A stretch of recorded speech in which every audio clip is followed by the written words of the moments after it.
Hello, everyone, and welcome to our expert panel discussion on current trends and family engagement in early childhood education.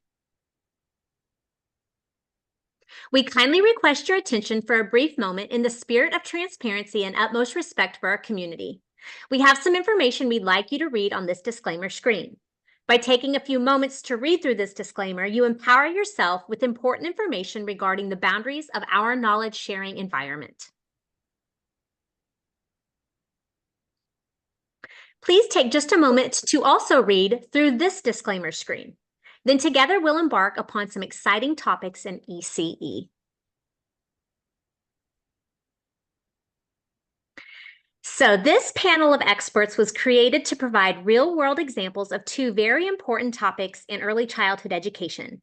The first topic will cover current trends in early childhood, and the second topic is about family engagement. So before we get started, we would like for you to introduce yourself, tell us how long you've been in education, and how long you've been at UAGC. And Carmen, would you like to go first?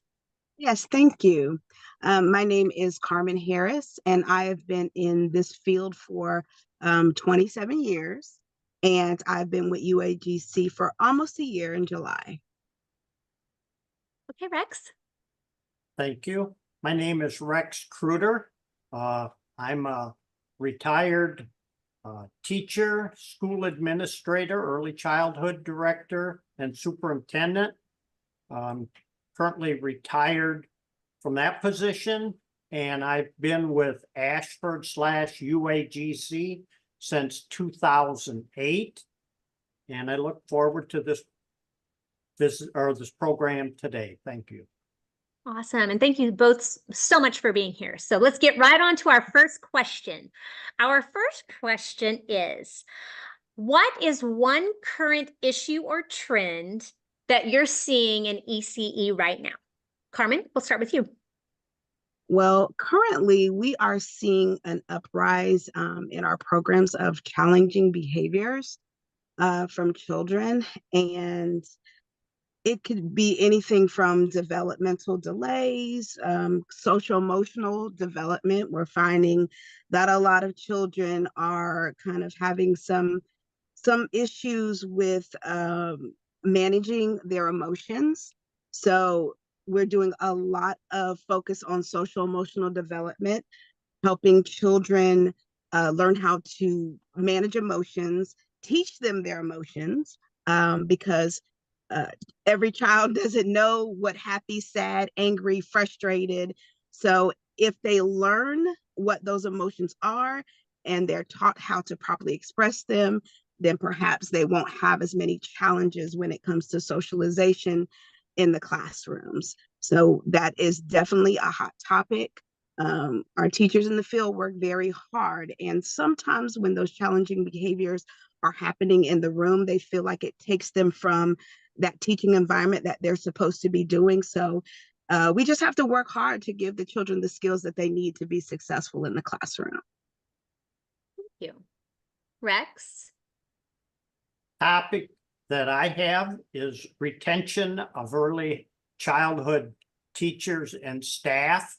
Three areas that I'd like to cover briefly is inadequate funding / low wages for early childhood staff.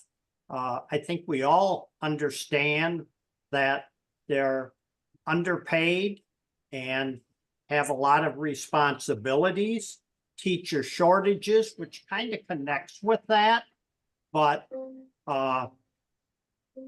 with the low wages come a need for more and more teachers. And I do see some states are starting to work on preschool for all and are trying to raise some of the wages, thank gosh. Also, training limitations. There's a lot of trainings out there that these teachers and staff are unable to attend. So, I mean, I think we all know NAEYC, but there are other trainings available, and we just need to make them more available to our staffs today. And again, all of that goes with retention of staff. but kudos to everyone who's chosen education as their field. And you might not be overly paid, but there are so many other benefits of being an educator. And it's kind of, your answers play together, because if you're in the classroom and you have these challenging behaviors and children that struggle with social emotional regulation, you might not want to be in the classroom, you know, and that could be a reason as well for low retention numbers, especially if you're not being paid the wage, you know, to deal with it. Yeah. Correct. So it's a shift in topic, but it's how do you foster trust and engagement with families? Because if you get the families on board, you can start brainstorming ideas to help the children. So what is one way that you get that trust and engagement from families, Carmen? So I am a trainer and curriculum specialist in a pre-K program for the Army, and we have a lot of parent events. We kind of emerge them into our curriculum. So when we are doing the close study, we have a fashion show and invite the parents. Like every study, we try to involve the parents in everything. That could be them coming in to do a food project. It could be taking home and building something with their children. So all throughout the year, we're offering these opportunities for the parents to be involved in the curriculum in any way that they can. And we found that we are very successful with that. The parents, they love it, because what happens is when they get home, they don't have as much time to engage with their children as they would like. So it's get home, bath, bed, book, all of those things. But having those opportunities while the children are at school gets them engaged. It gets that one-on-one participation that they may not get when the children go home. So those activities that we have are very important. I love the fashion show idea. Oh yes, some great pictures from that. How about you, Rex? Well, in my experience with early childhood and primary students, getting the parents involved is a priority for all of us. And we did a number of things, but we also reached out to I'll say the greater community in regards to parents sometimes, not sometimes, but many times have some unique professions that they could come in and talk about. One thing we did as far as community-based was for all grade levels, but we had a stargazing evening where we brought into our gymnasium a balloon type, like a balloon, and then the students' parents could go inside, and depending on the grade level, they had different studies for each one, even as far as down as early childhood. And we always included the parents in with that as well. And we had, of course, teachers and staff there to help while the parents were in watching some, which helped them. The community, if you look around each of our communities, we have a lot of resources that we might not think about. We think about public libraries, but yet not a lot of students are familiar with the public library. So that's a good field trip. Our school, luckily, was right next door to the public library, so we took advantage of that as much as we possibly could.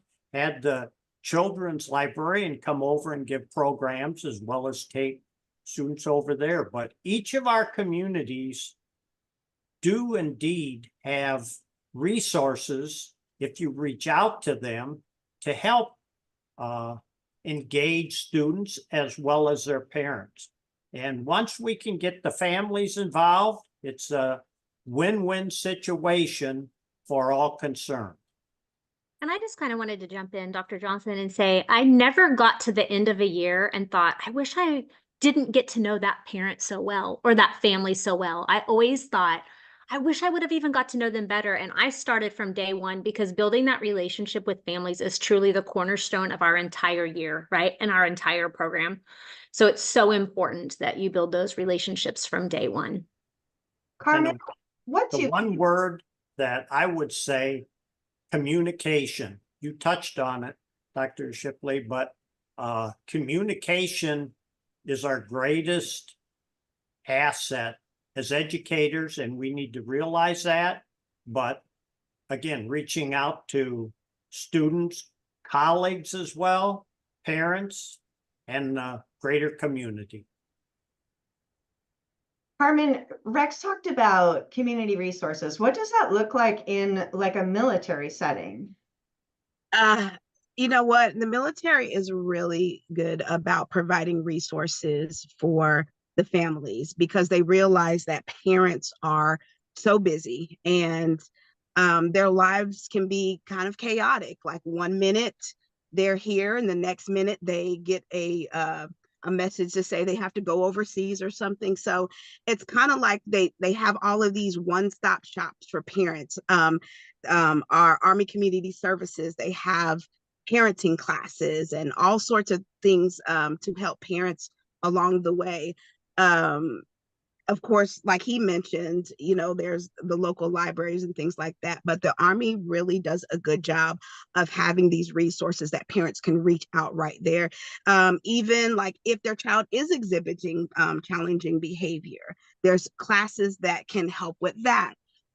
They get referrals to professionals who can help with that. So a lot of resources for our military families, because the goal is if they can focus on mission, then life is good. If we can make things easier for them to focus on their mission of serving our country, then it makes it easier for everybody. And I think the mission of the teacher too is to get out to meet your community. Yeah. Who's in your community? Who can help you? What can they do? How can you partner with them? So that is a big responsibility of the teacher. It's not just inside the school, it's outside in your community also. Absolutely.